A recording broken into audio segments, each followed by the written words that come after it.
Are there things you think you should learn, but you can't find the right teacher? Do you not Yeah. think you're smart? Maybe are there jobs that you'd like, but you just don't think you're cut out for it? Well, you're in luck because today's episode, we're going to talk about how to learn. This is the Existential Stoic podcast. I'm Randy. That's Danny. What's going on, Danny?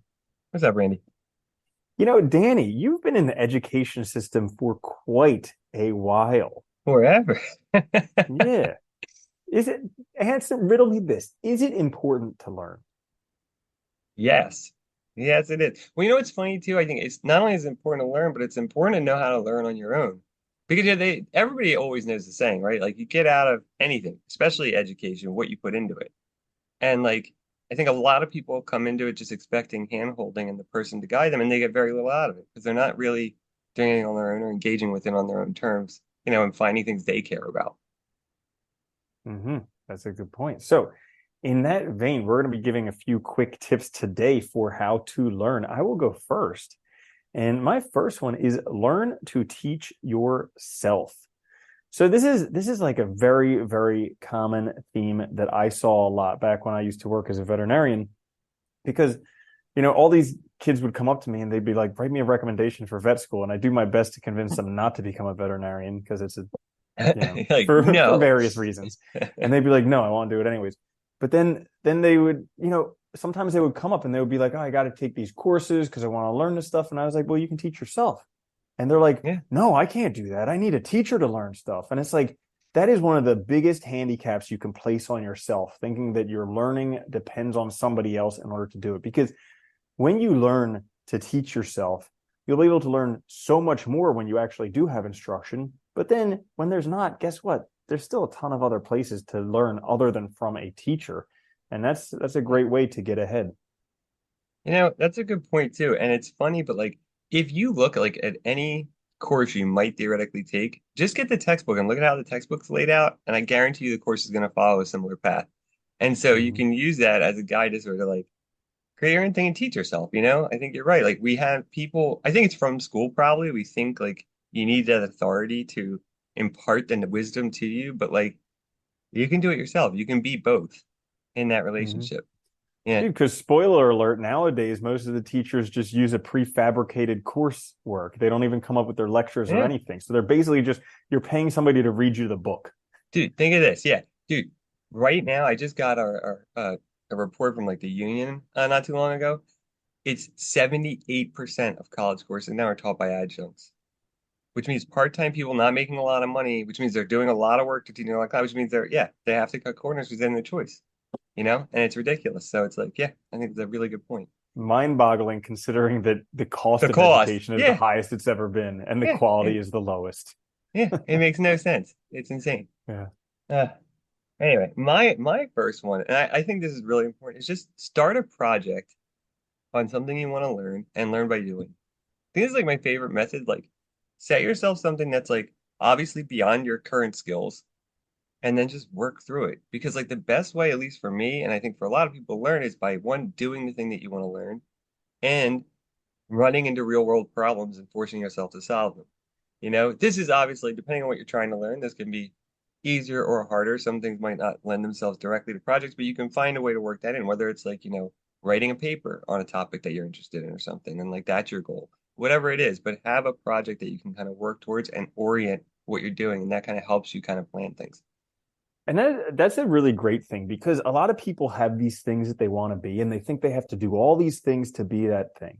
But it's Yeah. like figure out what you want to be. Like if you want to be a writer writes. If you want to be a programmer programs. If you want to be a doctor doctors. So you got to like figure out exactly what they do. But then if you just start doing that on a regular basis, you will become that person. You'll have to deal with all the stuff that they have to deal with, like writers have to deal with writer's block. There are days when they don't want to write. Yeah. And learning to overcome those things is going to be a lot better than just doing some routine coursework. Well, and then also, if you do ultimately need like some degree or something for whatever it is, by doing that way, you'll actually be way better off when you start because you'll already know what you're doing, and it'll be Mm-hmm. way easier for you to pick up anything you might not know. Yeah. Like here's an example. Back when I was working in veterinary medicine, anybody who'd been a vet tech for a long time, like 5, 10 years, I knew if they could grasp the coursework, they would do incredible because by that point, 5 or 10 years, a vet tech has done everything that a veterinarian has to do, except maybe surgery just for legal reasons. But like Yeah. everything else, they've done. So they're going to succeed. And that's the thing. You get the real world experience and then whatever degrees come after. That's another good point too, because then you also get the experience of what the job's really like before you actually do it, which is also really important before you commit Mm-hmm. all that time and energy. Absolutely. So my next one, how to learn, is read books.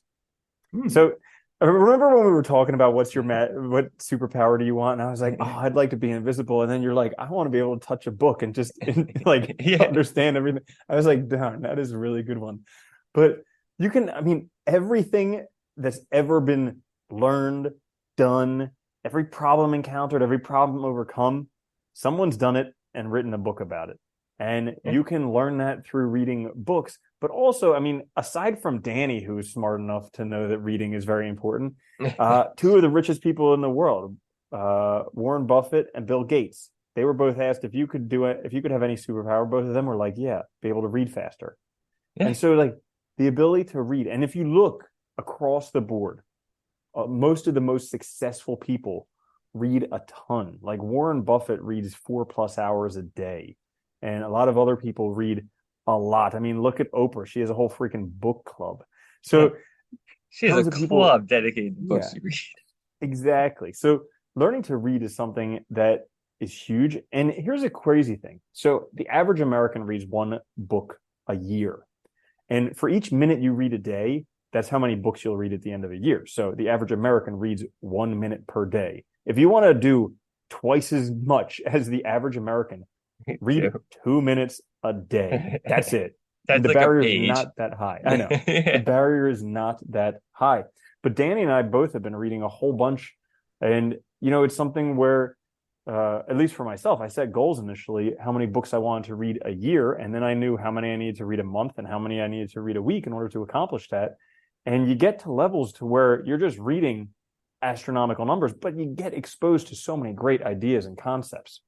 Oh yeah, and I think what I love about reading too, it doesn't even have to be like necessarily like a technical manual or something. It could be like even like there's even value in reading like fun stuff like fantasy and sci-fi and stuff, I think, because you're still like engaging and you're building your comprehension, you're building your ability to like just thinking creativity, which is awesome.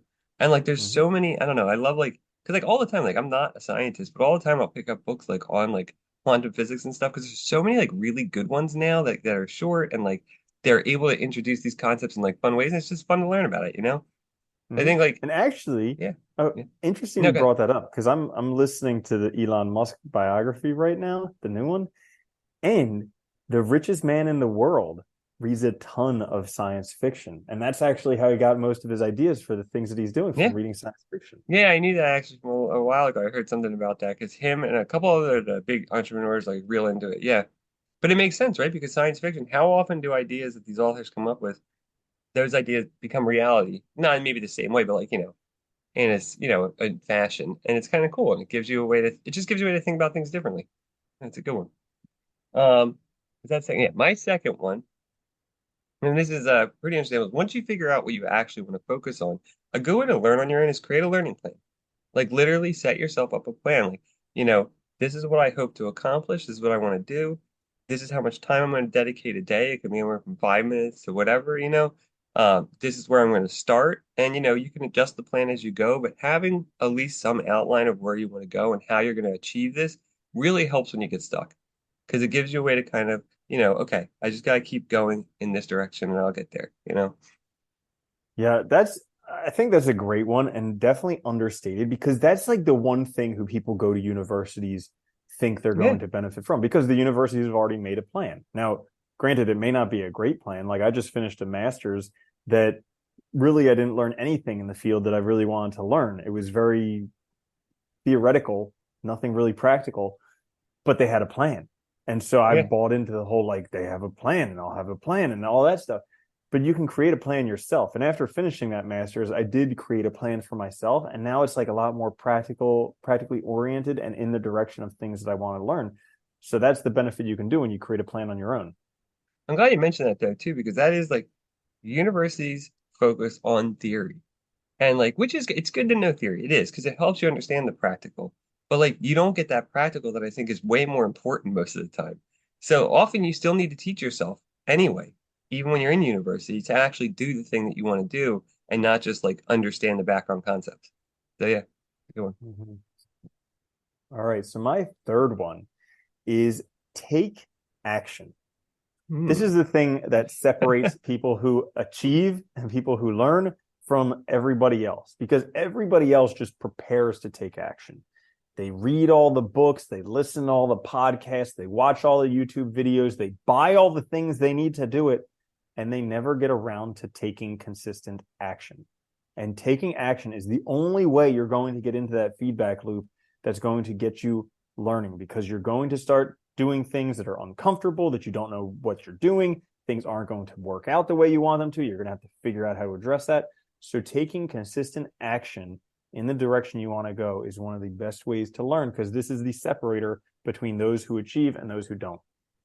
No, that is a really good one too, because a lot of people struggle with that. Like, I mean, I remember even when I was like in college, like, I would get in that loop of doing research and just keep, instead of writing papers, just keep researching, because you feel like you're doing something kind of productive. Like, it has that like air of productivity to it. And like, it can be a real trap, right? So you have to actually put things into action at some point. That's a really good one. It's funny too, because, oh, it made me think of, you know, I mean, I do that to myself all the time where like when I want to do something, I'll just take on things that really probably are way out of my element, but I'm just like, well, I'll figure it out. And it's a good way to, you learn stuff and you do figure it out over time and it gives you a commitment to stick to, It's a good one. Mm-hmm. My last one is find mentors, not teachers necessarily, but mentors. And what I mean by that is like find people you admire who are doing the thing already. If it's authors like that have written on the subject, that can be a type of mentor, right? Just find people that are doing these things and kind of just check out like what they're doing. If you can't obviously like interact with them personally, like, see if they have any like books or anything like that that you could use to just kind of get a sense of like what does somebody who does this already look like? And how can that help me think about how I can be that thing? Mm-hmm.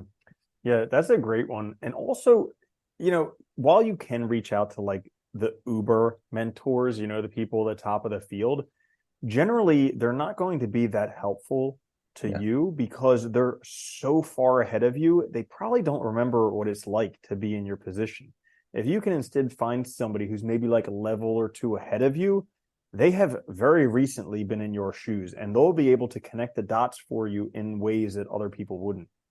They'll also be more likely to help, and they're also more likely to also gain from the experience of mentoring someone.